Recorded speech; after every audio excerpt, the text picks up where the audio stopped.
11장 9절을 한번 찾아주실래요? 오늘 어느 분이 읽으시나요? 열왕기상 11장 9절 말씀. 솔로몬이 마음을 돌이켜 이스라엘 하나님 여호와를 떠남으로 여호와께서 저에게 진노하시니라. 여호와께서 일찍이 두 번이나 저에게 나타나시고. 여러분, 하나님은 선하시고 신실하잖아요. 이 하나님의 선하심, 신실하심에 대해서 제가 몇 번이 될지 모르겠지만 하여튼 또 시작을 해보겠습니다.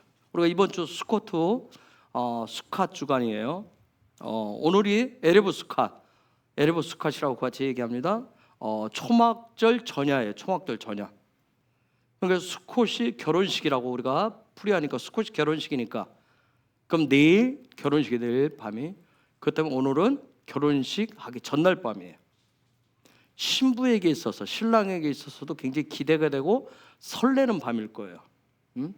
드디어 그들이 약속한 그 결혼, 기다리고 기다리던 이제 결혼을 하게 되는 전날 밤입니다.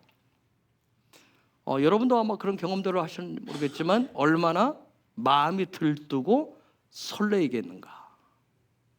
아마 신물은 뜬으로 치서 눈이 퉁퉁 부을 수도 있는 그러한 날이 이 에레브 스캇이에요. 자, 스콧은 초막에서 하잖아요. 초막에서. 결혼 예식은 초막에서 해요. 지난주 토라스쿨에 나눴듯이 비바람, 그것이 그대로 들이닥치고요, 하늘과 밖이 환하게 보이는 갈대로 지은 그 초막, 거기에서 결혼을, 그곳에서 신랑과 결혼도 하고 그곳에서 신혼살림을 시작을 해요. 여러분 한번 생각해 보세요. 신랑과 살 집이 초막이라니. 그래도 한번 신부 입장에서 꿈을 꿨을 때는 정말 푸른 초원 위에 안락하고 편안하고 꿈 같은 그런 집을 짓고 살 것을 상상을 했을지 모르는데, 그런데 겨우 초막이라니, 초막집이라니. 자, 그곳에 어떻게 말하면 평생 신랑하고 살아야 될지도 몰라요. 그곳에 살면 비바람이 들이치겠죠. 그대로 또 추위가 오면 추위가 들이닥칠 거예요. 그 모든 것을 다 견디면서 살아야 되는 곳이 초막이에요.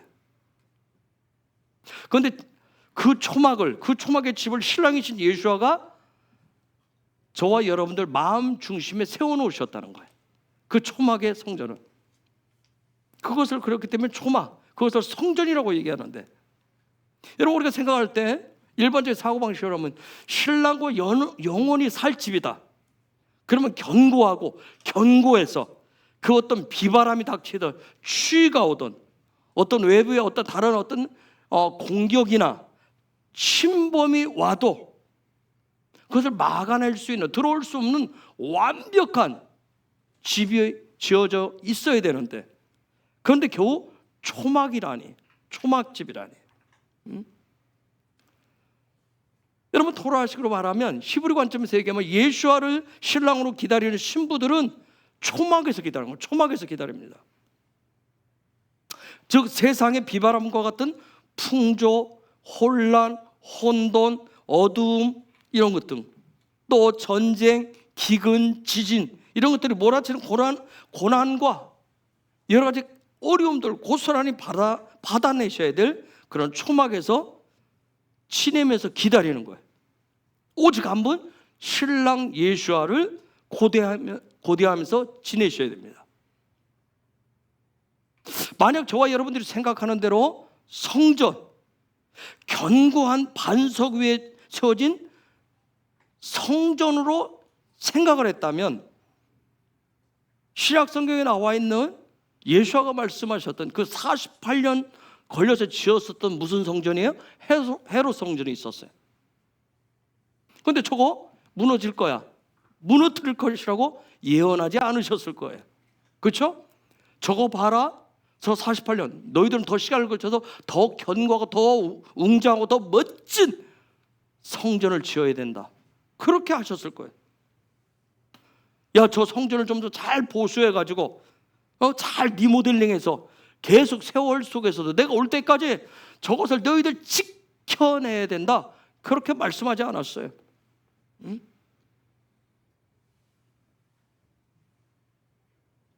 만약 그 헤롯 성전, 그 예루살렘 성전이라고 하는 그것이 그것이 정말 진짜 주님과 영원히 살아야 될 그런 하나님의 집이라고 여겼으면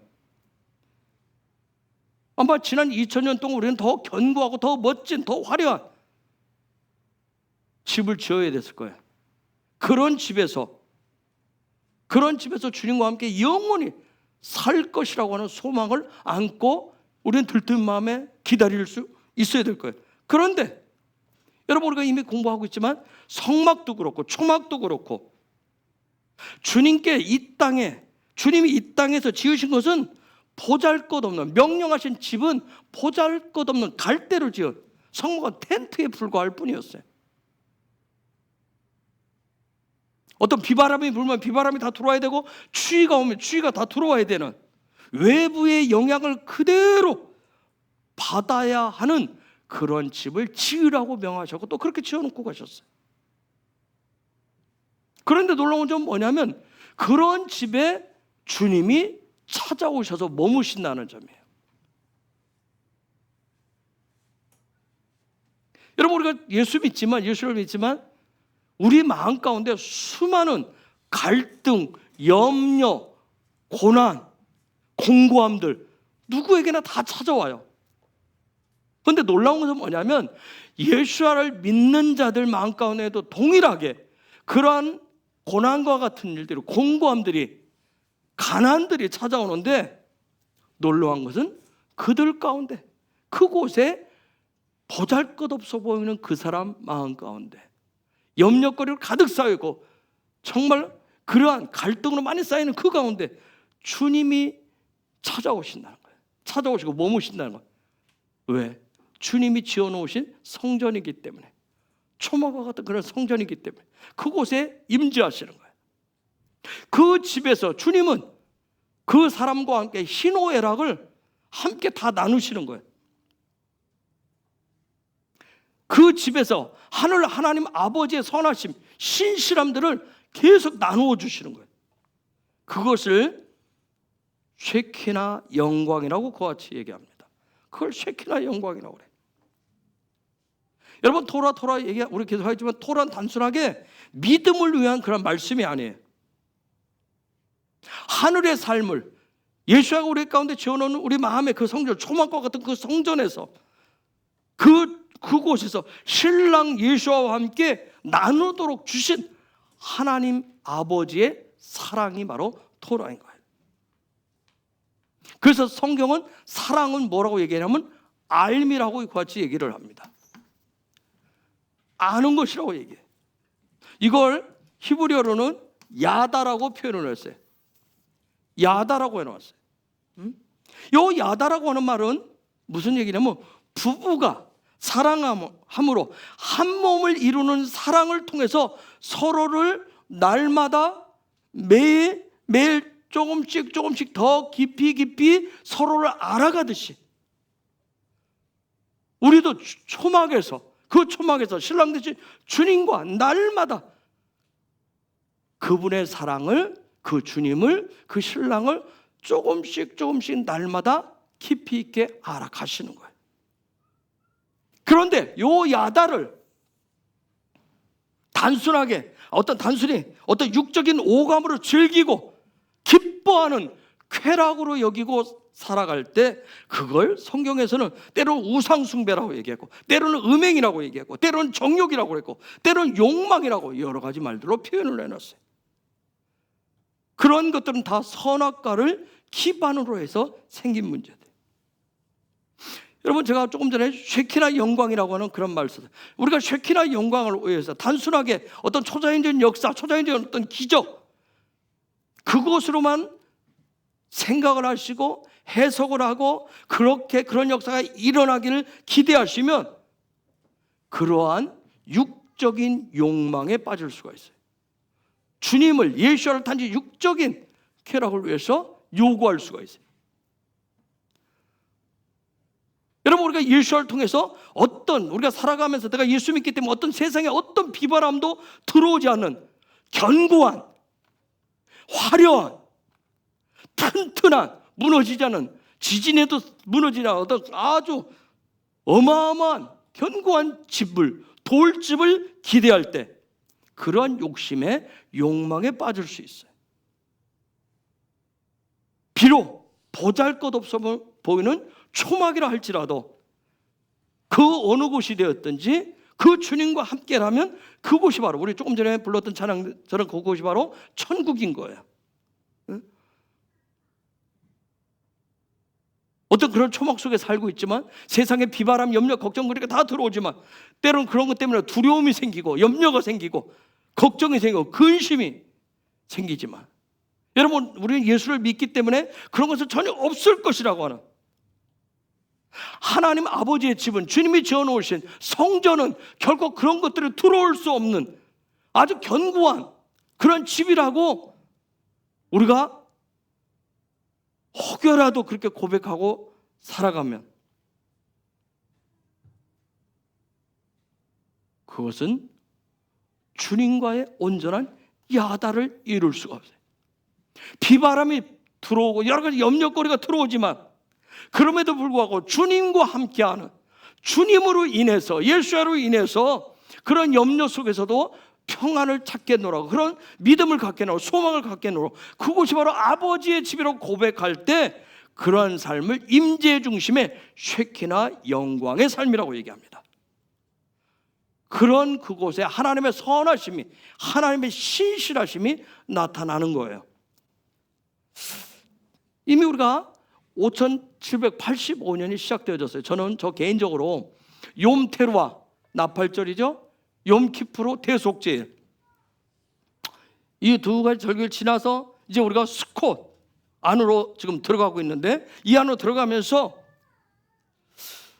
저 개인적으로는 예수와 함께 살아간다라고 하는 거 어떤 임재 중심으로 산다라고 하는 거 쉐키나의 영광 이런 부분들에 대해서 어떤 막 쉐키나의 영광이 오면 임재가 오면 그분과 함께 살아가면 어떤 막 화려하고 기적이 있고 이적들이 많이 있고 제가 소망하고 원하는 것들이 막 계속 물 붓듯이 부어지고 들어오고 날마다 그것들로 인해서 막 기쁨 그 날마다 막 즐거움이 막 차고 넘치는 그런 삶 그래서 제 삶의 자리에는 염려도 없고 걱정도 없고 그런 건 다 사라지고 오직 꿈 같은 삶 그동안 막 꿈꾸었던 이전에 막 경험하지 못했던 그런 어마어마한 꿈 같은 그런 삶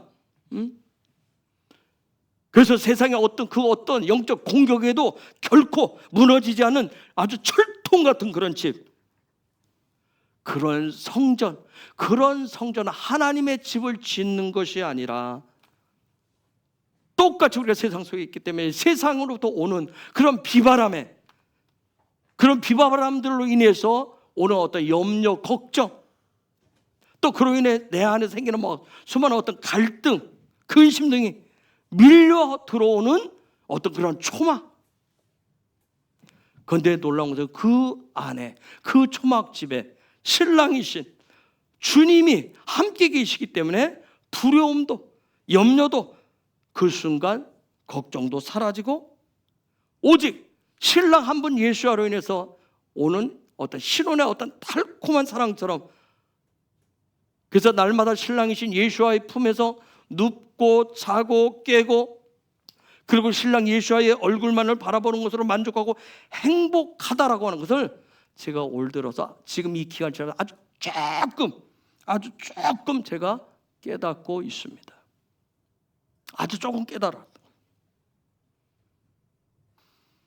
좋은 교회 건물 좀 더 넓고 더 막 주차장 넓고 푸른 잔디도 아이들 뛰어놀 수 있는 막 그런 잔디밭도 있고 여러 가지 막 다양한 프로그램을 할 수 있는 그런 막 여러 가지 그런 방들이 있고 예배실을 막 화려하게 막 리모델링된 그런 예배실을 가지고 있고 오중지금을 감당할 수 있는 막 그런 사람들로 막 넘쳐나고 재정은 나누어도 모자라지 않고 예배는 막 재능과 달란트를 가진 그런 막 준비된 예배자들 그 막 최고의 음향 기기들로 올려드릴 때 이왕이면 다홍치만 하고 주님이 더 기뻐하시지 않을까 이 부분들을 제 속에서도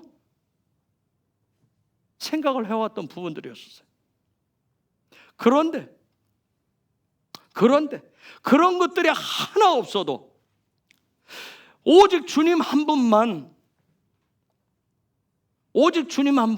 저와 함께 계시다고 한다면 그곳이 어떤 상황이든 그 자리가 천국이고 그 주님과 함께 나누는 사랑이, 달콤함들이 하늘 아버지가 가장 기뻐하시는 예배라고 하는 것을 제가 5785년 시작하면서 여러 가지들 겪으면서 이 시간 속에서 아주 조금 깨달았습니다.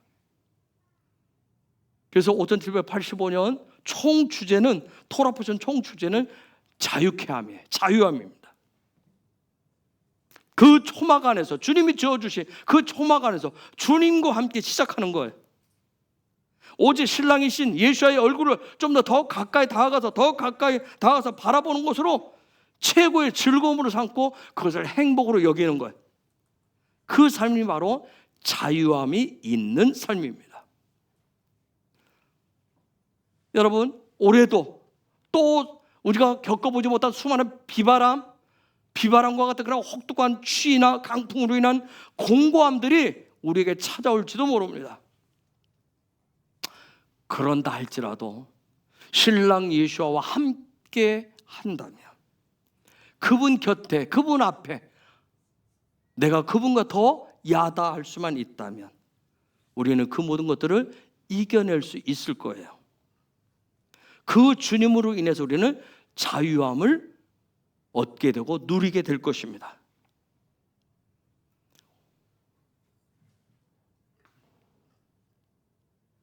올 5785년 시작하면서 그래서 저는 제 얼굴에서 또 한 커플의 휘장, 수건이 벗겨진 것 같아요.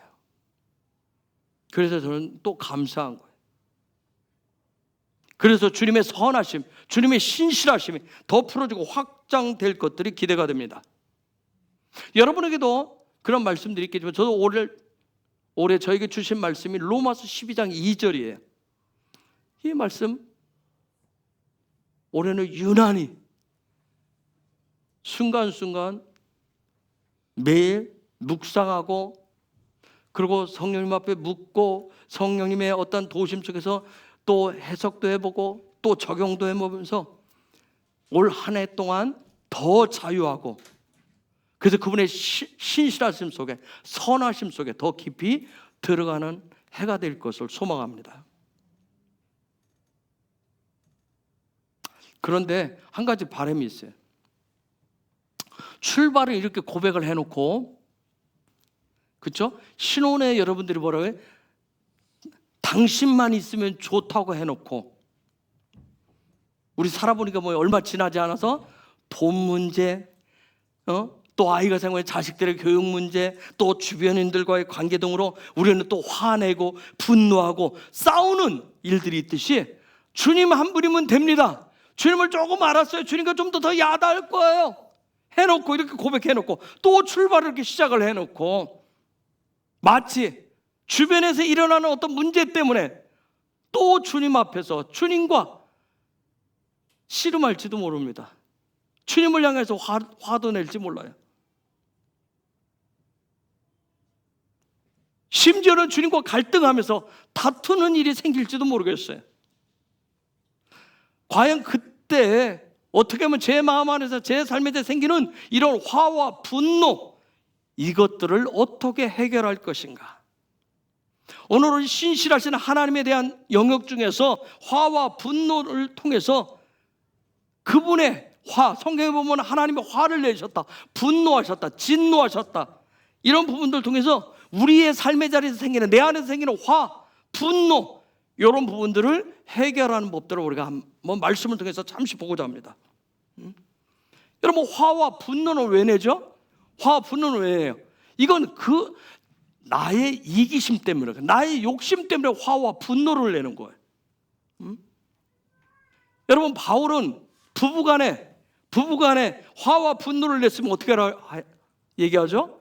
하루의 해를 넘기지 말라고 합니다.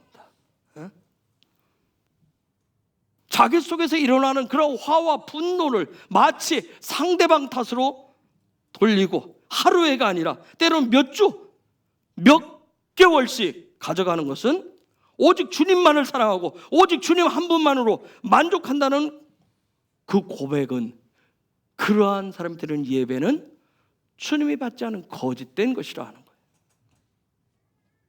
자, 오늘은 이 시간 잠시 그러한 누구나 생길 수 있는, 나의 욕심 때문에 생기는, 내 안에 생기는 화와 분노에 대해서, 하나님의 분노와 하나님의 화, 이 부분을 통해서 한번 우리가 살펴보려고 합니다. 자, 우리 아버지는 선하시고 신실하셔요.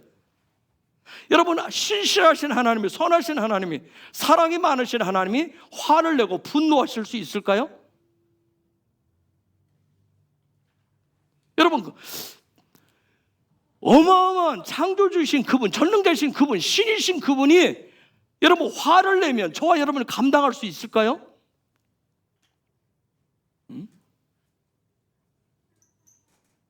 성경에 그런데 종종 보면 하나님의 화를 내셨다, 진노하셨다, 분노하셨다, 그런 말씀들이 기록되어 있어요. 즉 하나님은 선하시고 신실하신데 사랑이시지만 그분도 화와 분노를 내셨다고 말씀하고 있어요. 그런데 중요한 건 뭐냐면 그분이 화를 내고 분노했는데 그분이 당신의 자녀와 백성들을 향한 소망이 없었다면 아마 쉽게 풀지 않으셨을 거예요. 즉 무슨 얘기냐면 저와 여러분에게도 소망이 없으면 믿음을 아무리 고백하지만 화와 분노는 풀지 않는다는 거예요. 여러분, 소망의 사람은 화와 분노를 가지고 주님을 독대하지 않습니다. 그 화가 올라오는 그 분노의 마음과 그 분노 가득 찬 태도, 얼굴에 도끼를 품고 주님의 얼굴을 대하지 않습니다. 여러분, 우리는 믿음으로 시작해가지고 소망을 가지고 주님이 갖고 계신 그 사랑을 얻고자 해요. 그런데 우리는 또 어떻게 해요? 때로는 내 속에서 일어난 그런 화와 분노로 인해서 또 우리의 믿음을, 우리의 소망을 또 한꺼번에 다 쏟아버리기도 해요. 우리는 내 속에 어떤 그런 화와 분노로 인해서 믿음과 소망을 쏟아버리면 감히 주님의 얼굴을, 하나님의 얼굴을 구하는 것이 죄송스러움을 넘어서 뭐예요? 굉장히 부담스러워요. 그럼에도 불구하고 또 우리는 또 어떻게 하죠? 또 소망을 가지고 또 일어섭니다. 그리고 그분 앞에 또 서요. 그러면서 내 속에 일어난 그런 화와 분노를 또 삭히면서 없애면서 주님의 얼굴 앞에 또 그분을 사랑한다는 고백을 하면서 또 서는 거예요.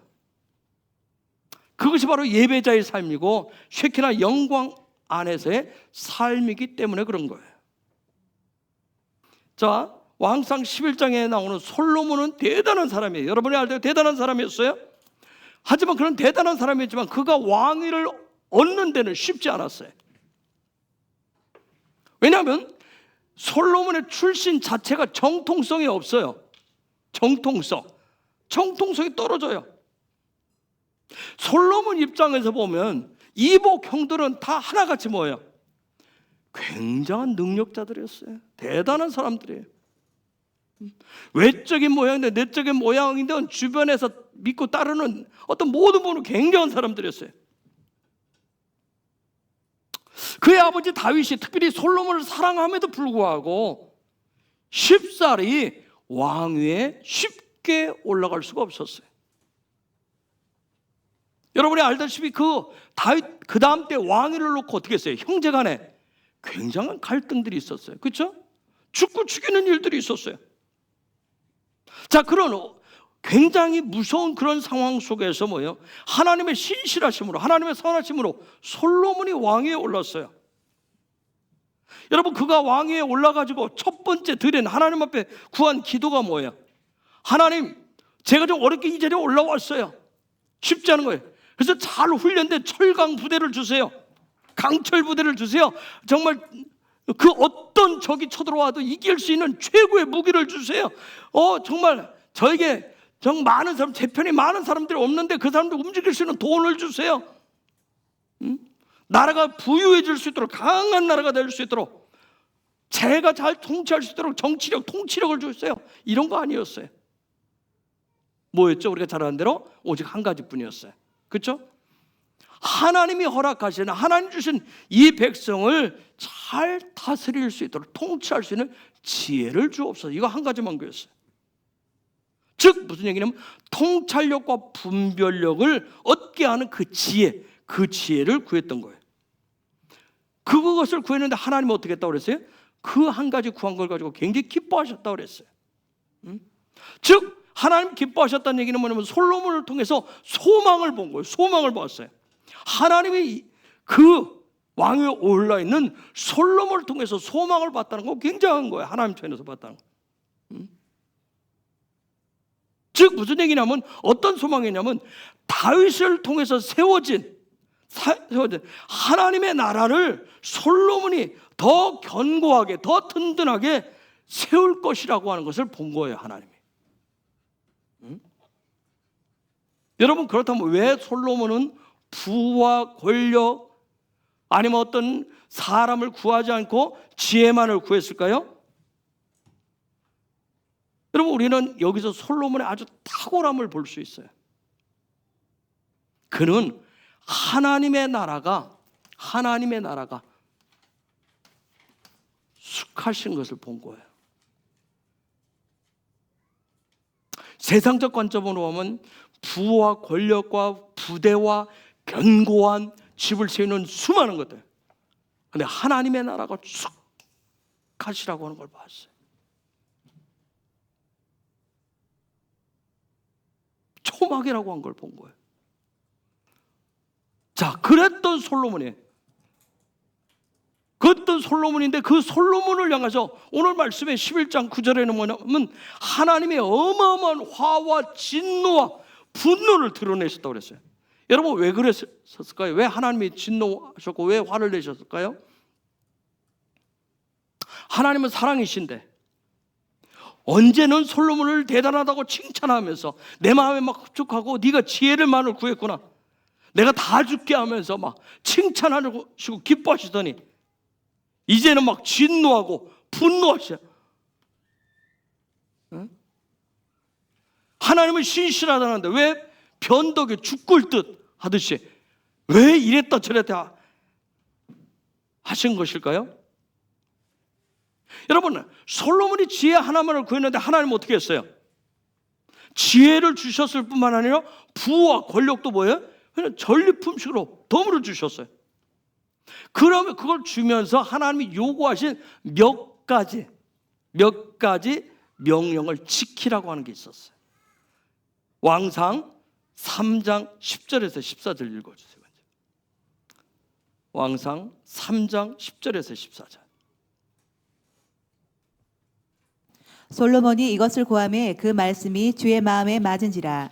이에 하나님이 저에게 이르시되 내가 이것을 구하도다. 자기를 위하여 수도 구하지 아니하며 부도 구하지 아니하며 자기의 원수의 생명 멸하기도 구하지 아니하고 오직 송사를 듣고 분별하는 지혜를 구하였은즉 내가 내 말대로 하여 내게 지혜롭고 총명한 마음을 주노니 너희 전에도 너와 같은 자가 없었거니와 너희 후에도 너와 같은 자가 일어남이 없으리라. 내가 또 너의 구하지 아니한 부와 영광도 내게 주노니 내 평생의 열왕 중에 너와 같은 자가 없을 것이라. 내가 만일 내 아비 다윗의 행함같이 내 길로 행하며 내 법도와 명령을 지키면 내가 또 내 날을 길게 하리라. 자 보세요. 10절에서 13절까지 수많은 하나님의 칭찬과 주신다는 게 있었어요. 하나님 요구하신 건 14절 얘기 딱 두 가지 보고 있어요. 다윗의 길과 너 아버지 다윗의 길과 또 하나 뭐냐면 여호와께서 말씀하신 그 법도와 명령 이것만 지켜라 얘기를 했어요. 여러분 아버지 다윗과 같은 길이라고 하는 건 뭐예요? 다윗의 길이라고 하는 거다. 이건 다윗과 같은 방향과 같은 목표를 두라고 얘기하는 거예요. 여러분 다윗의 방향은 어디였어요? 다윗의 목표는 뭐였어요? 시편 27편의 4절에 있듯이 뭐예요? 오직 주의 전에 거하면서 오직 주님의 얼굴만을 구하는 예배자이기를 소망했어요. 이게 다윗의 평생의 소원이었어요. 그리고 여호와의 법도와 명령이라고 하는 건 뭐예요? 우리가 한마디로 말하면 토란 거예요.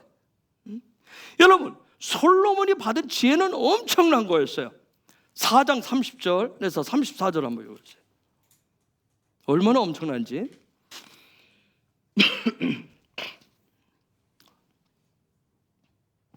솔로몬의 지혜가 동양 모든 사람의 지혜와 애굽의 모든 지혜보다 뛰어난지라. 34절까지. 저는 모든 사람보다 지혜로워서 예스라 사람 에단과 마올의 아들 헤만과 갈골과 다르다보다 나음으로 그 이름이 사방 모든 나라에 들렸더라.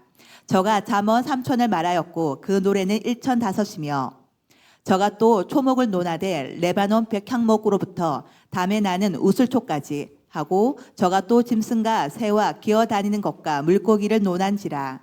모든 민족 중에서 솔로몬의 지혜의 소문을 들은 천하 모든 왕 중에서 그 지혜를 들으러 왔더라. 여러분, 하나님이 주신 그 지혜를 통해 그 지혜에 대한 표현을 지금 얘기하고 있어요. 그 다음에 10장 23절에서 25절 한번 읽어보세요. 10장. 그 지혜가 얼마나 놀라운 건지. 솔로몬의 재산과 지혜가 천하 열왕보다 큰지라. 천하가 다 하나님께서 솔로몬의 마음에 주신 지혜를 들으며 그 얼굴을 보기 원하여 각기 예물을 가지고 왔으니 곧 은그릇과 금그릇과 의복과 갑옷과 향품과 말과 노새라 해마다 정한 수가 있었더라. 여러분, 그 당시에 세상 그 누구도 솔로몬을 앞설 수가 없을 정도였어요. 엄청난 것이에요. 여러분, 이처럼 하나님이 주시는 하늘의 지혜는 놀라운 거예요. 그 하나님 주신 그 지혜가 저와 여러분에게 부어진다면 마지막 때를 살아가는 저와 여러분의 삶도 솔로몬의 삶처럼 풍성하게 풀어질 겁니다. 근데 그 기반이 뭐예요? 하나님의 말씀인 토라와 또 하나는 예배였어요. 딱 이 두 가지밖에 얘기 안 해요. 그런데 이런 어마어마한 것을 받았던 솔로몬의 삶이 이제 나이가 들면서 무너지기 시작합니다. 여러분, 우리가 나이가 든다. 정말 우리는, 여러분도 이제 조금 경험들 하겠지만 저는 요즘 그래요. 나이가 든 징조 중에 하나가 뭐냐면 이제 멀티가 안 됩니다. 두 가지 생각, 세 가지 생각, 여러 가지 생각했던 것들이 이제 안 됩니다. 점점점 생각의 폭이 좁아지기 시작해. 즉, 생각이라고 하는 끈을 잡고 있었던 그 힘이, 근력이 떨어지기 시작해.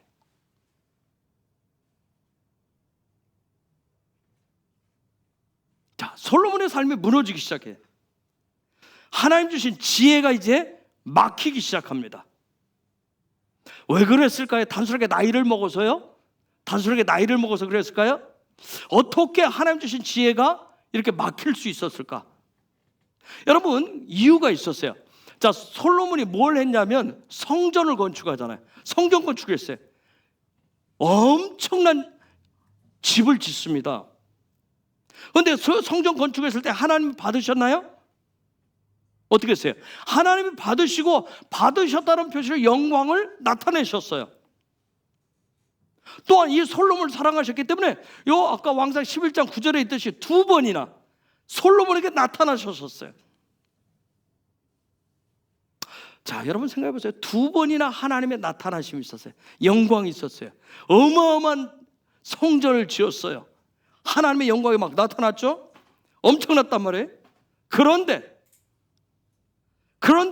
점점점 그의 삶이 후반전으로 가면서 나이를 먹으면서 그는 초막 중심의 그런 삶이 아니라 든든하고 견고한 집, 그 자신의 통치력으로 세운 그 집 중심으로 바뀌기 시작했다는 거예요.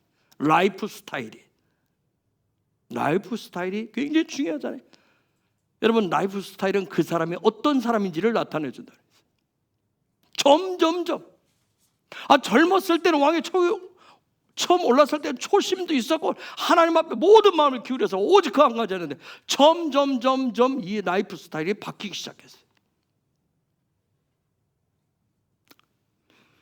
그래서 자기가 생각하는 세상 중심에 견고하게 세워가는 그 중심적인 라이프 스타일로 또 그에 걸맞는 그러한 삶을 이제 그가 갖추기 시작합니다. 시작은 주님 한 분이면 된다고 얘기했는데 초막에서 주님과 한 분이 같이만 있으면 다 된다고 우리 고백하잖아요.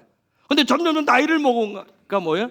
이제 내가 후생 복지를 위해서 내 남은 생애를 위해서 뭔가 집도 있어야 될 것 같고 뭔가 더 거기에 돈도 필요하고 뭔가 그렇듯이 점점 그에 걸맞추는 삶을 하나씩 이제 갖추기 시작해요. 솔로몬이 그 마음 중심에 이 스카 초막이 아니라 다른 것들이 채워지기 시작했어요. 그게 채워지니까 여러분 어떤 현상이 나타났을까요? 아까 딱 2개밖에 없다 했어요. 솔로몬에게 요구한 게 하나 뭐예요? 다윗의 길 예배였어요. 하나님의 얼굴을 구하는 예배. 또 하나는 뭐였어요? 하나님의 법도와 명령을 지키는 토라였어요. 이 딱 2가지만 요구를 했는데 이게 점점 바뀌니까 뭐가 바뀌기 시작했어요? 뭐가? 예배가. 그의 하나님 앞에 드려진 예배가 변질이 시작됩니다. 예배가 이제 변질되기 시작해요. 예배도 변질되기 시작하고 또 뭘 어기기 시작했을까요? 하나님의 명령인 토라를 어기기 시작합니다. 이제 어기기 시작해요. 하나님의 영광이 나타나는 쉐키나 중심에서 임재 중심에서 세상 중심으로 바뀝니다. 조금씩 바뀝니다.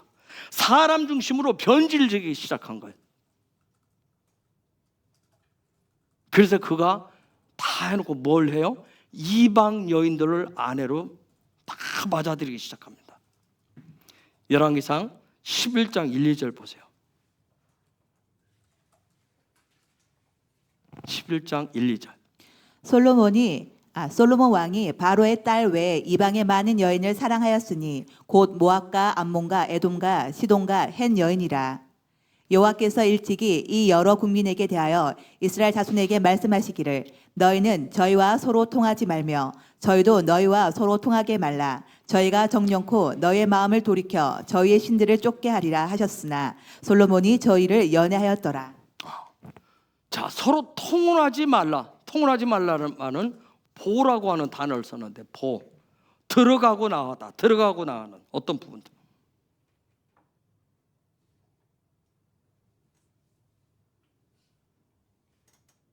여러분 그 뒤에 나오면 후궁이 700명이고 첩이 300명.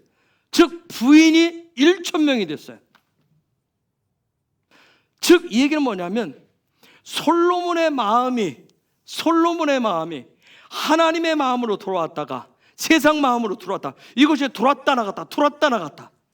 처음에는 절대 세상 것이 아니라 여호와의 법도만이 하나님 중심으로만 딱 세워져 있었는데 이방 여인들을 맞이하고 그들 속에 그 여인들 속에 들어갔다 나왔다 할 때마다 하나님으로부터 그 여인들에게로 그 마음이 보호하기 시작한 거예요. 돌아선 거예요. 변질되어진 거예요. 그래서 4절 보세요. 4절 11장 4절. 솔로몬의 나이 늙었을 때에 왕비들이 그 마음을 돌이켜 다른 신들을 쫓게 하였으므로 왕의 마음이 그 붙인 다윗의 마음과 같이 아니하여 그 하나님 여호와 앞에 온전치 못하였으니 결국은 다윗의 길에서 떠나게 됩니다. 같은 방향, 같은 목표로 두었었던 예배의 그 초점들이 이제 바뀌기 시작한 거예요. 그게 무너지기 시작한 거예요. 그래서 그 이방 여인들이 요구하는 대로 다산의 상징인, 여러분 태복은 하나님 주시는 것인데 많은 자식을 낳아야 돼요. 다산의 상징인 아스타로스를 신전을 만들어 버립니다. 또 이전에는 하나님만이 왕이심도 했었는데 이제는 뭐냐면 점점 세상 모든 사람들이 자기를 높이니까 점점 왕 자신을 숭배하는, 왕의 신상을 숭배하는 밀곰을 세웁니다. 밀곰을. 또 인신 제사를 드리는 그모스 신상을 세웁니다. 또 하나님의 나라는 왕 중심, 하나님 세우신 그 왕 중심인데 왕이 아니라 왕후가 통치의 기반이 되는 몰록 신전을 세웁니다. 그런데 이 모든 것들은 뭐예요? 이방 여인들을 만족시키기 위함이었었어요. 즉 요즘으로 말하면 빗나간 사랑의 결과입니다. 여러분 몰록 신전, 이 왕후가 통치하는 이 일들은 뭐냐면 몰록 신전 같은 경우는 어린 아이들과 심지어는 자기 자식을 제물로 바치는 끔찍한 관습의 관행입니다. 여러분 한번 생각해 보세요. 백성들이 있잖아요. 백성들은 왜 솔로몬이 지금 잘못된 통치와 잘못된 어떤 신앙에 대해서 왜 모두가 다 동조하고 따랐을까요? 유튜브가 없어서? 언론의 자유가 없어서 그랬을까요? 응? 여러분 백성들은 보았었어요. 솔로몬이 엄청난 지혜로 인해서 나라가 어떻게 해요? 아주 놀랍게 부강해지는 걸 보았어요. 솔로몬이 주장하고 솔로몬이 통치하는 것이 하나님이 기뻐 받으시고 축복하시는 것으로 다 봤던 거예요.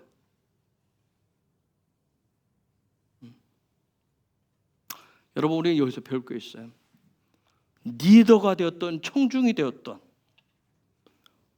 이 마지막 때 모든 성도는 목회자가 되었던 여러분 일반 성도가 되었던 하나님의 말씀 토라로 철저히 무장되셔야 된다는 거예요. 네? 그래서 이 마지막 때 토라 하나님의 말씀은 단순하게 리더들에게만 목사들에게만 열려진 것이 아니에요. 모든 성도들에게 주님의 다시 오심을 소망하는 예배자들에게 지금 활짝 열려져 있는 거예요. 그래서 하나님의 말씀 토라를 배우고 훈련해서 삶에 적용하는 것은 신랑을 기다리는 신부로서 거룩하게 화장을 하면서 단장하는 것이기 때문에 하나님이 그 부분을 활짝 열어놓은 거예요. 예배에 대한 부분도 얼마나 많은 폭을 열어놨는지 몰라요.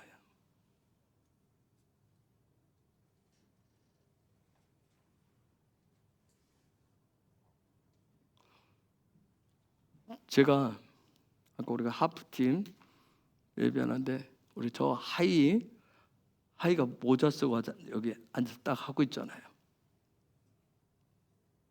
제가 누구 생각을 했냐면 돌아가신 저희 아버지 생각을 했어요. 저희 아버지가 서울에 있는 교회에서 장로님으로 계신데 어느 날 예배 시간에 청년이 모자 쓰고 왔다고.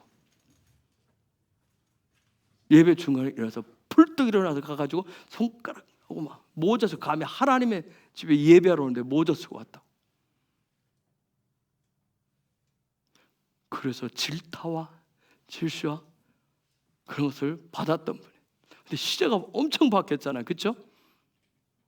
여러분 옛날에는 어디 교회 예배하러 하는데 슬리퍼 신고 가요. 그렇죠? 맨발로 어디로 가요? 짧은 치마를 입고 짧은 핫팬츠를 입고 어디를 가요? 어딜 나시 입고 예배를 드려요? 그렇죠?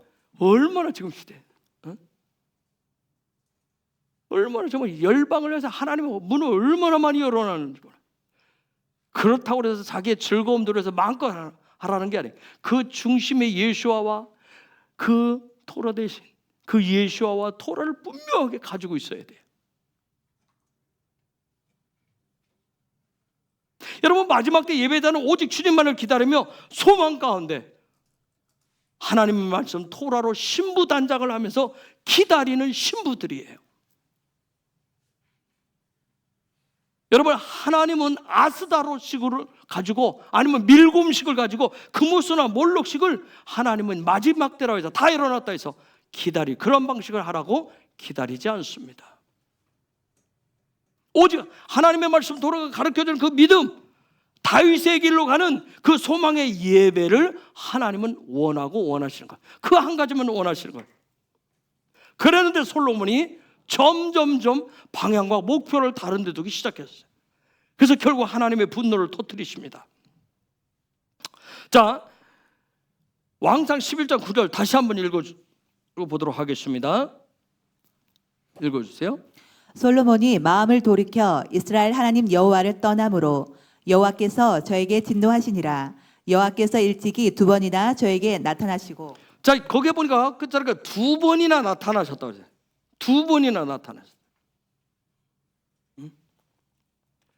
2번이 나타나는 아주 특별한 만남이죠. 어떻게 보면 특별 은총도 있어요. 여러분 2번이나 만나셨다. 이걸 왜 기록을 해놨을까요? 굳이 2번 만났다는 안 나와요?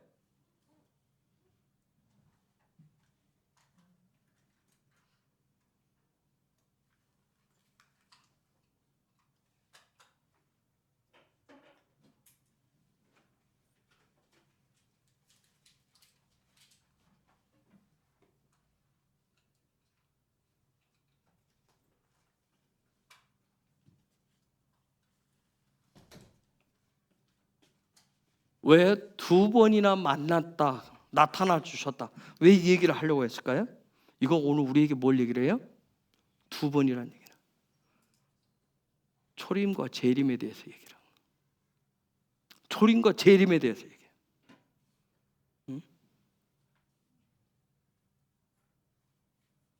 다시 오실 것에 대한 그런 놀라운 일들을, 하나님의 나라가 완전히 회복되어서 이 땅에 세워질 것, 그것까지 가르쳐 주셨는데, 지금 솔로몬은 뭐예요? 현실에 지금 있는 자리에 이만큼 내가 이뤘고 이만큼 쌓았으면 됐어, 그것만을 소망하고 현실적인 삶의 부요와 풍요만을 원하고 엉뚱한 종교 행위를 하는 그런 솔로몬에게 지금 하나님 분노하신 거예요.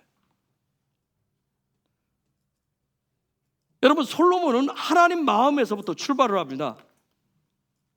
그런데 그의 마음이 하나님으로부터 떠났어요. 키암이라고 하는 그 단어를 썼는데, 키암, 하나님의 손으로부터 출발했었던 그런 솔로몬이었는데 하나님의 손을 떠났어요. 하나님 마음을 떠났던 거예요. 하나님의 손을 벗어난 거예요. 그럼 여러분, 솔로몬이 하나님의 손을 벗어나기 시작한 시점이 언제일까요? 자, 용키프로는 뭐라고 그랬어요? 용키프로, 하나님의 손에 사로잡히는 데로 있어요. 경계선은 내가 못 넘어간다고 그랬어요. 경계선은 우리가 주님 손에 사로잡혀서 주님 손에 의해서만 넘어갈 수가 있어요. 자, 그런 차원인데 지금 하나님 마음에서 출발을 했었던 솔로몬이 점점점 뭐예요? 하나님 손에서 벗어난 거예요. 그러면 이 벗어난 시점이 언제일까요? 다윗의 길, 자기 아버지 다윗의 길로부터 벗어난 시점이 언제부터일까요? 도대체 하나님의 법도인 토라를 멀리하기 시작한 때가 언제부터일까요? 성전을 지을 때부터였습니다. 성전을 지을 때부터 시작합니다. 자, 우리가 이번 주가 수카, 초막, 성전 이런 부분들을 잘 가져오셔야 이제 다음 주 시작에 베레시도 시작을 할 수가 있어요. 하나님의 나라 시작을 할 수 있어요. 성전을 지을 때부터 문제가 됩니다. 자, 성경에 보면 성전을 다 짓고 나서 하나님 앞에 봉헌식을 할 때 하나님 두 번째 나타나셨어요. 그렇죠? 나타나셨어요. 그때 나타났을 때 하나님의 엄청난 영광을 막 드러내 보이잖아요. 역대하 7장에 보면 뭐예요? 제사장들이 못 들어갈 정도로, 성전에 못 들어갈 정도로 엄청난 영광이 임했어요. 그런데 성전 지을 때부터 문제가 있었던 솔로몬의 마음이 성전 봉헌식을 하고 하나님의 영광이 내려온 그 이후에 완전하게 하나님으로부터 마음이 떠납니다. 참 아이러니하죠? 그렇죠? 성전을 다 지어놓고 봉헌식도 하고 하나님의 놀라운 영광도 왔는데 하나님으로부터 마음을 완전히 떠납니다. 손을 완전히 벗어납니다. 저는 주변에서도 많이 봐요. 기름 부으심도 경험하고 하나님의 임재 뭐 어쩌고 막 얘기했고 그걸 쫓아다니고 경험하고 막 영광까지를 경험하고 나서 떠나는 사람들 굉장히 많았어요. 그래서 항상 여러분 주의를 하셔야 돼요. 바울이 뭐라고 했어요? 내가 선줄로 생각할 때 삼가 조심하라, 살피고 조심하라 했어요. 아차하면 이 마음으로부터 하나님으로부터 떠나게 됩니다. 어떤 기름 부으심을 왜 주는지, 임재가 뭔지, 영광의 그 본질을 모르고 어떤 이상한 현상, 기적만을 소망하고 따라가시면 결국은 다윗의 길인 그 예배자의 길을 떠나게 됩니다. 에이, 기름 부으심 해봐도, 임재 해봐도, 영광 해봐도 뭐 내가 원하는 어떤 기적이 없네, 이적이 없네, 에이, 별거 없어. 그것을 주시는 본질을 아셔. 예배자의 길을 떠나면 뭐예요? 토라도 떠나게 돼 있어요. 말씀도 떠나게 돼 있어요. 멀리 할 수밖에 없어요. 자, 여러분 보세요. 솔로몬이 지은 성전을 무슨 성전이라고 하죠? 여호와의 성전이라고 해요? 솔로몬 성전이라고 그래요? 솔로몬 성전이라고 합니다. 솔로몬 성전. 왜 그렇게 부르죠? 왜 솔로몬 성전이라고 부를까요? 왜 여호와의 영광이 나타날 정도의 성전이면 솔로몬 성전이라고 하지 않고 여호와의 성전이라고 해야 되는데 왜 솔로몬 성전이라고 얘기했을까요?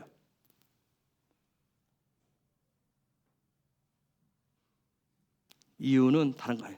솔로몬이 성전을 지을 때 전적으로 하나님의 뜻을 따라서 건축하지 않았기 때문에 그랬던 거예요. 자, 이 성전을 짓는데 이렇습니다. 자, 성전을 다 지을 수 있도록 누가 다 자금을 마련해 놨죠? 아버지가. 그렇죠? 요즘 시가로 얘기하면 22조 이상을 남겨놨어요. 성전을 지어. 그런데 여러분, 이 말씀 잘 여러분이 읽어보시면 성전을 짓는데 백성들에게 무거운 세금을 먹입니다. 그 성전을 짓는 자금을 조달합니다. 그 세금을 통해서. 우리도 어떤 나라에서 정치인들이 어떻게 해요? 대통령들이 뭘 하려면 세금을 높이잖아요.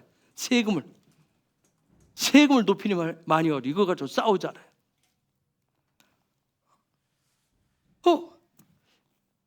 백성들에게 그 짐을 엄청 쥐어줘요.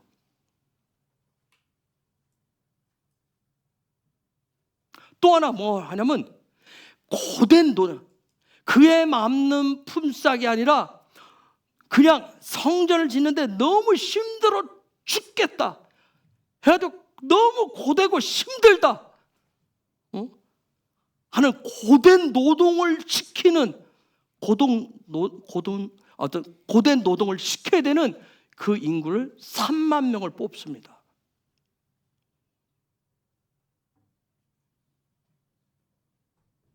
그리고 성전을 짓는데 금을 사용해야 될 곳에 은을 갖다 사용하고요, 은을 사용해야 될 때 금을 사용합니다. 이런 비슷한 일을 하다가 대형 사고를 한번 맞은 사람이 있어요. 누구예요? 아버지 다윗. 뭐 할 때? 법궤 운반할 때. 그렇죠? 법궤 운반할 때 대형 사고가 한 번 있었어요. 그렇듯이. 그래서 다윗은 어떻게 해요? 다시금 오베데돔의 집에 임시 보관하고 또 3개월 넘게 다시 하나님 토라 놓고 또 공부를 했잖아요. 대체 이것을 어떻게 될 것인가? 여러분 생각할 때는 아니 우리가 정말 새로 만든 수레에 잘해서 멋지게 성전으로 모시려고 하는데 하나님께서 꼭 사람 죽여야 됩니까? 하나님만 반박할 수 있을 텐데 그러지 않았어요. 우리가 무엇을 잘못했는지 말씀으로 돌아갔던 거예요.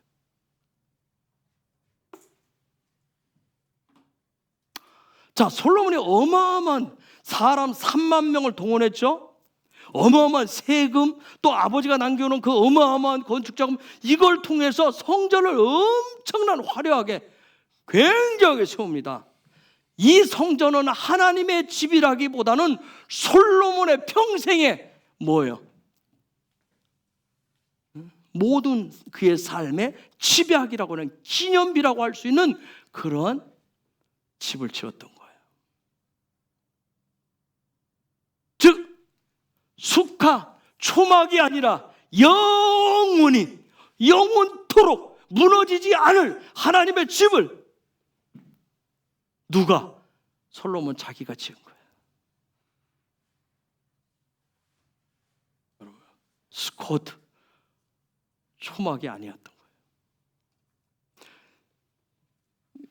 사도행전 16장인가요?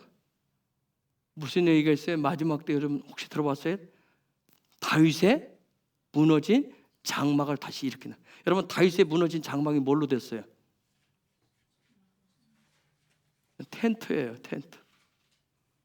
여러분 놀라운 것은 하나님의 말씀은 다시 이렇게 세우는 게 그 텐트예요. 어마어마하게 엄청난 돈을 들여서 막 견고한 금보다 더도 막 다이아몬드를 입히고 해서 짓는 그런 집을 원하시는 게 아니에요. 자, 왕상 6장 11절에서 13절 보세요. 왕상 6장 11절에서 13절. 여호와의 말씀이 솔로몬에게 임하여 가라사대 내가 이제 이 전을 건축하니 내가 만일 내 법도를 따르며 내 율례를 행하며 나의 모든 계명을 지켜 그대로 행하면 내가 내 아비 다윗에게 한 말을 내게 확실히 이룰 것이요 내가 또한 이스라엘 자손 가운데 거하며 내 백성 이스라엘을 버리지 아니하리라 하셨더라. 아멘. 9장 2절에서 5절 한번 읽어보세요. 9장 2절에서 5절. 여호와께서 전에 기브온에서 나타나신 같이 다시 솔로몬에게 나타나사 저에게 이르시되 내가 내 앞에 기도하며 간구함을 내가 들었은즉 내가 너의 건축한 이 전을 거룩하게 구별하여 나의 이름을 영영히 그곳에 두며 나의 눈과 나의 마음이 항상 거기에 있으리니 내가 만일 내 아비 다윗의 행함같이 마음을 온전히 하고 바르게 하여 내 앞에서 행하며 내가 내게 명한 대로 온갖 것을 순종하여 나의 법도와 율례를 지키면 내가 내 아비 다윗에게 허하여 이르기를 이스라엘 위에 오를 사람이 내게서 끊어지지 아니하리라 한 대로 너의 이스라엘의 왕위를 영원히 견고하게 하려니와. 자, 보세요. 솔로몬이 자기가 세우는 그런 하나님의 집을 지어놨어요. 그럼에도 불구하고 오늘 이 말씀에 보면 하나님 가운데 나타나셨다고 그랬어요. 그렇죠? 하나님의 영광을 드러내셨어요. 그러면서 뭐라고 얘기했어요? 여호와의 법도를 지키면 어떻게 할 것이라? 영원히 내가 너희와 함께 할 것이다. 임재할 것이라 약속까지 했어요. 그런데 결국은 뭐예요? 솔로몬이 지키지 않았다는 거예요. 왜요? 왜 안 지켰어요? 이미 더 이상 비바람이 쳐도 세상에 어떤 일이 생겨도 무너지지 않을 그런 초막이 아니라 아주 견고한 집을 지어놨기 때문에, 즉 얘기는 뭐냐면 내가 그 집은 나의 신앙의 표지예요. 나의 신앙도, 여호와를 향한 나의 신앙도 견고하기 때문에 앞으로 그 어떤 비바람이 와도 흔들리거나 무너지지 않을 것이다라고 그 건물을 통해서 그가 지금 나타내 보여준 거예요. 그래서 하나님을 멀리 내쳤던 거예요. 밀쳐냈어요. 그걸 보시면 하나님은 오늘 말씀에 화와 분노를 일으키십니다. 여러분 보세요.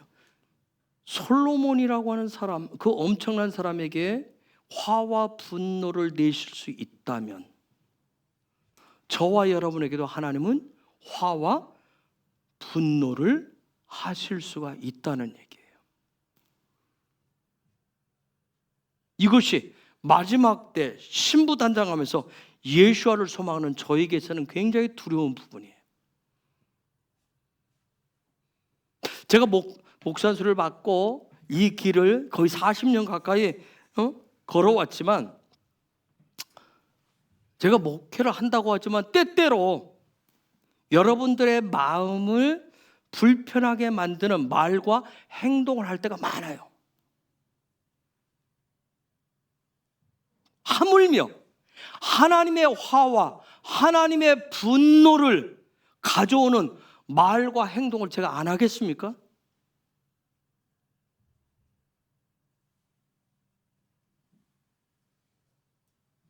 그래서 두렵고 떨리는 순간들이 있어요. 여러분 오늘 다 살펴보지 않겠지만 출애굽기 35장의 금송아지 예배를 기억하세요. 우리가 수없이 봤지만 그들 나름 최고의 예배를 드렸어요. 그런데 그 말씀에 보면 오히려 하나님의 화와 분노를 가져왔어요.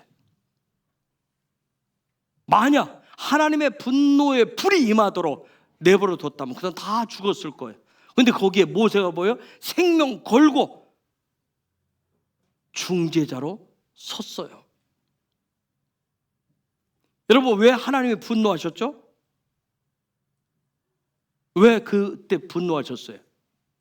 그들 나름은 최고를 드렸는데, 즉 그들의 저 깊은 곳에는 그들의 소망이, 즉 자기 자신들의 어떤 만족함을 위한 다른 신을 그들이 경외했기 때문에 하나님의 분노를 가져왔던 거예요.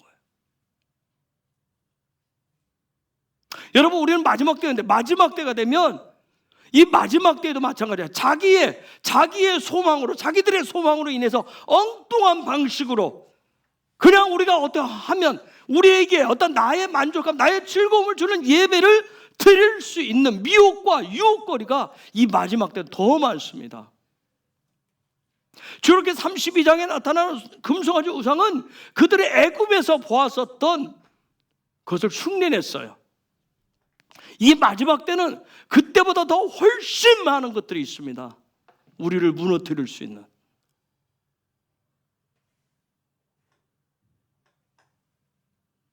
여러분, 하나님의 분노, 화라고 하는 단어는 히브리어로 아나프라고 하는 단어예요.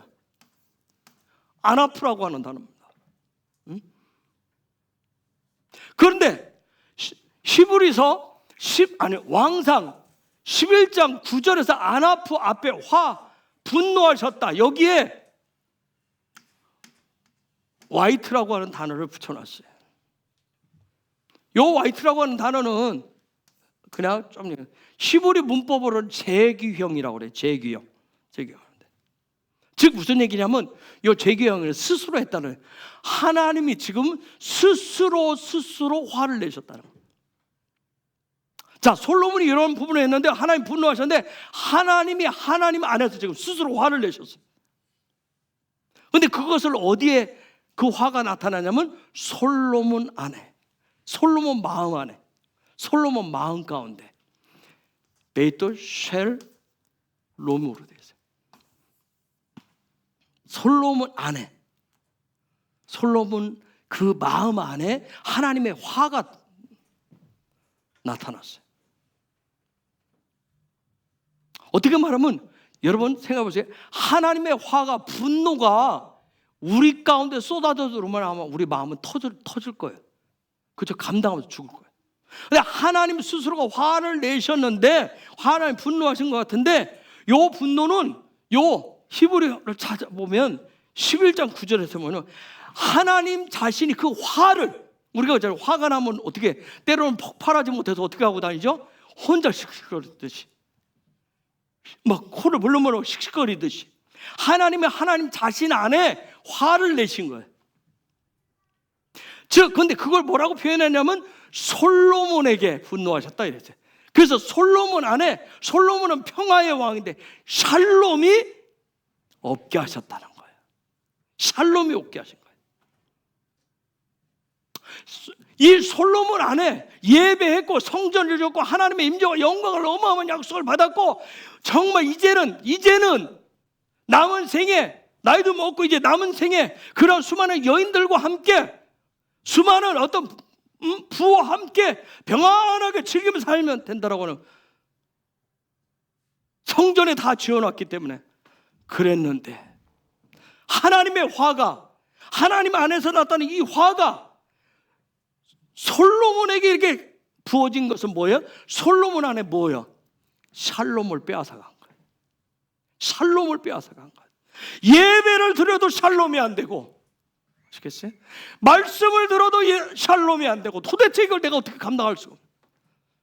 이게 아나프예요. 하나님이 분노하셨다. 여러분은 어때요? 예배하면 여러분 어떠십니까?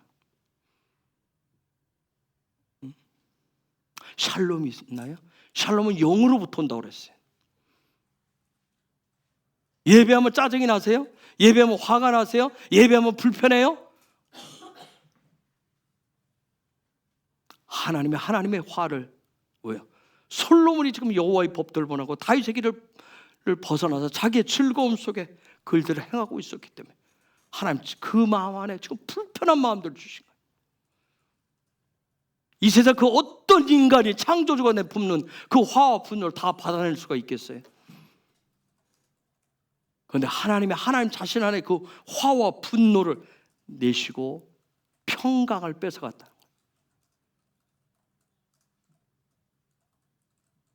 하나님 자신 안에 분노와 화를 일으키시니까 솔로몬의 영으로부터 샬롬이 무너진 거예요.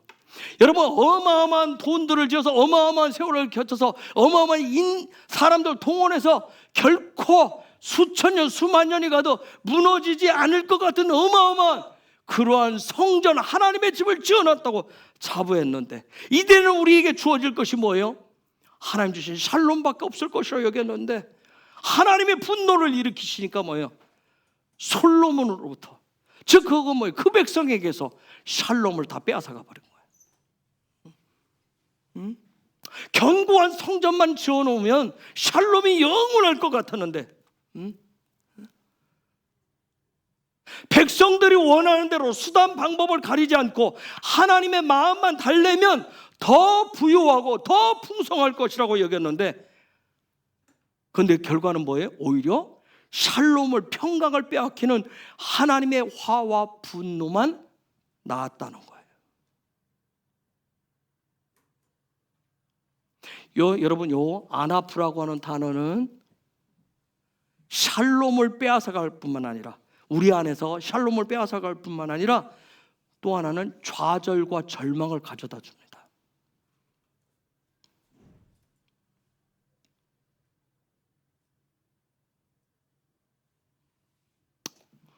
요 앞에 화이트, 그냥 파자만 뭐예요? 당신의 외아들을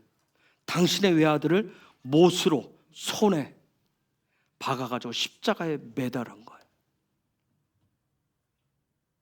즉 이것은 뭐예요? 죄에 대한 하나님의 분노인 거예요. 지금 죄에 대한. 솔로몬이 한 이것이 얼마나 엄청난 죄인지를 말씀해요. 여호와의 법도를 벗어나는 것,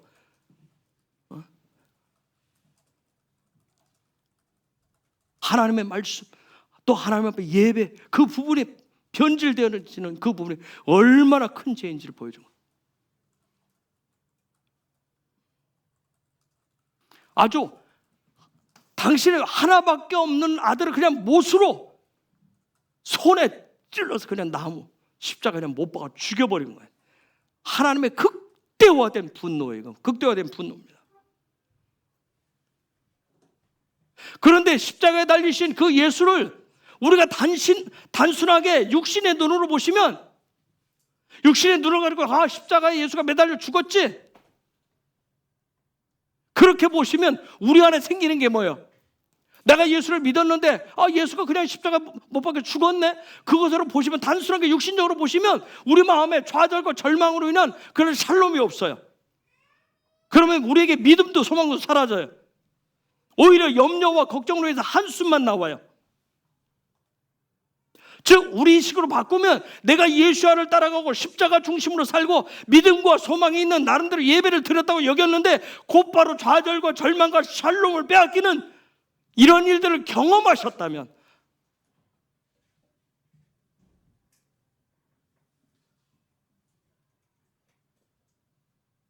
그건 바로 신랑이신 예수와가 당신의 모든 것을 십자가에 못을 박아서, 그랬기 때문에 아버지의 사랑을 독차지할 신부들이 되도록 만들어 주셨는데, 그 신부가 이방신과 짝짝꿍이 되어서 자기의 욕망과 즐거움만을 채우기 위해서 우상 숭배와 음행만을 행한다면, 그때 그 사람 마음속에 드는 감정이 안 아픈 거예요. 안 아프. 하나님의 분노, 화가 요 마음 가운데 들어와서 내 안에 비탄과 좌절과 슬픔, 거부감, 두려움, 상처들이 있는 거예요. 그래서 우리가 예배를 드렸는데도 그런 부분이 생긴다면, 내가 하나님의 말씀을 매일 읽고 묵상하는데 그런 마음이 생긴다면,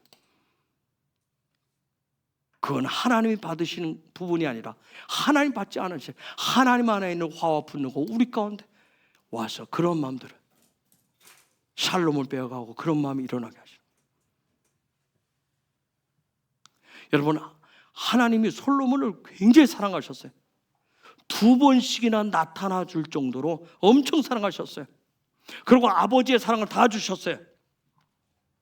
다 주셨기 때문에 그런 솔로몬이 이방 여인들과 함께 즐거움과 기쁨을 위해서 음행과 우상 숭배를 해도 너무나 사랑했기 때문에 우상 숭배를 하고 음행을 하고 이방 여인들과 막 즐거운 게 자기 쾌락에 빠져 살아도 막 그를 당장 쫓아가서 내치고 죽이고 패망에 이르도록 만들고 싶지 않으셨던 거예요.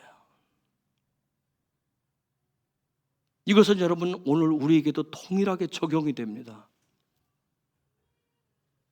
그래서 그분이 저와 여러분을 위해서 하신 일이 뭐예요? 당신의 외아들을 당신의 분노 화를 어떻게 당신의 하나밖에 없는 외아들을 십자가의 못을 박아서 죽이신 거예요.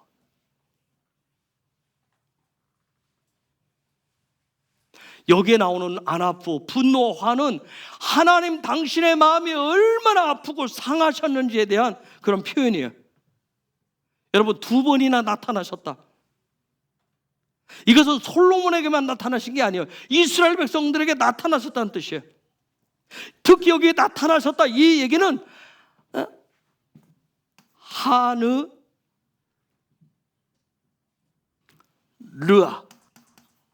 르아라고는 네아라고 하는 요 단어 앞에 한이라고 하는 요 단어를 붙여서 해놨는데 나타나셨다. 요 한이라고 하는 단어는 보라 그런 뜻이에요. 보라. 요 뒤에 것을 보라는 얘기예요. 즉 솔로몬의 삶의 자리에 2번이나 나타나신 것, 그걸 르아하신 것을 보라 그런 얘기였어요. 여러분 르아라고 하는 단어는 굉장한 단어죠, 그렇죠? 토라 보시면 그걸 뭐라고 나오냐면 르에라고 돼 있어요. 르에. 그럼 이 르에는 뭐예요? 믿음의 조상이라고 하는 아브라함이 모리아 산에서 경험한 쉐키나의 영광을 르에라고 그래요. 여러분 솔로몬에게 2번이나 르에하셨다라고 하는 것은 그 얘기는 뭐예요? 다른 말로 하면 솔로몬과 굉장히 친밀하셨다는 얘기예요. 즉 하나님이 늘 솔로몬을 기뻐하셨다는 얘기예요. 또 다른 말로 하면 솔로몬과 뭐 했다는 얘기예요? 영적인 교제가 있었다는 얘기예요. 그랬던 그가 여러분 마음을 돌이켜서 배신을 때리고 이방 여인들을 위해서 우상 숭배와 음행에 빠졌을 때 하나님 편에서 뭐예요? 좌절감, 큰 상처, 그 아픔을 지금 받으신 거예요. 그래서 하나님 지금 아주 비통해 하셨다는 거예요.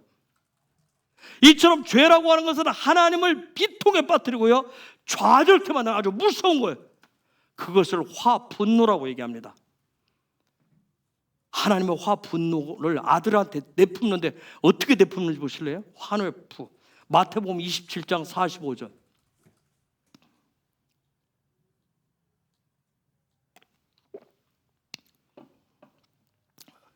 마태복음 27장 45절. 40절이에요. 45절. 제 6시로부터 온 땅에 어둠이 임하여 제 9시까지 계속하더니. 여러분 온 땅에 어둠이 임했다는 하나님의 마음이 얼마나 분노로 가득 차는지 보여줘요. 그 다음에 51절 52절. 이에 성소 휘장이 위로부터 아래까지 찢어져 둘이 되고 땅이 진동하며 바위가 터지고 무덤들이 열리며 자던 성도의 몸이 많이 일어나되. 여러분 한번 생각해 보세요. 하나님의 분노가 조금 표출되었는데도 뭐예요? 땅들이 진동했다. 그러나 하나님의 분노가 저와 여러분에게 직접 임했다고 생각해 보세요. 그 누가 감당을 할 수 있겠냐고요. 하나님의 분노가 예수가 십자가에 달려 죽으실 그때 극도의 철저하게 치달았을 때 뭐예요? 휘장이 찢어졌어요. 휘장이 찢어졌다는 얘기는 뭔 얘기예요? 그러면 하나님이 일으키시는 화와 분노가 오히려 땅도 하늘도 모든 것을 쫙 다 열어가지고 하나님의 집인 뭘 보게 하신 거예요? 수컷을 보게 하셨어요. 초막을 보게 하신 거예요. 이것이 하나님의 사랑이에요. 이번 주간부터 시작해서 다음 주까지 여러분 초막절 보내시면서 이 초막절의 이 놀라운 하나님의 집을 볼 수 있는 그런 시간들 되시길 예수 이름으로 축복합니다.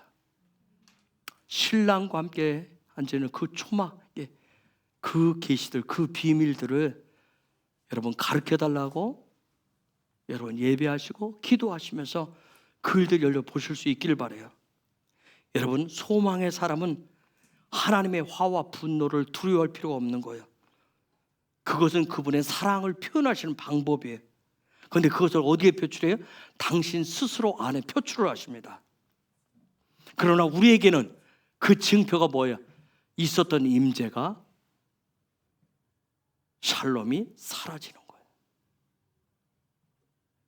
우리 마지막 때를 살아가요. 더 이상 하나님의 마음을 산산히 조각내는 불신앙의 형태와 그런 삶을, 그리고 우리의 기쁨과 만족을 위한 예배의 자리를 만들지 않도록 우리는 매 순간 살피고 살피셔야 돼요. 그리고 초막 안에서 특별히 5785년은 그 초막 안에서 그분의 얼굴을 대면하는 기쁨을 소유하시면서 자유하시는 시간들을 가지셔야 됩니다. 저와 여러분의 아버지이신 하나님은 신실하시고 선하십니다. 아멘. 이 시간 우리 같이 기도하겠습니다. 그 하나님의 선하심, 그 신실하심으로 하나님 올 5785년을 이제 우리가 또 베르시트하며 나아갈 것입니다. 하나님 이 초막절에, 하나님 초막절 기간 속에 그 주님으로 인해서 갖는 그 만족감, 그 즐거움을 찾게 하시고 하나님의 집이 무엇인가, 하나님의 나라의 삶의 라이프 스타일이 무엇인가를 더 깨달아 보게 하여 주옵소서. 알게 하여 주시기를 원합니다.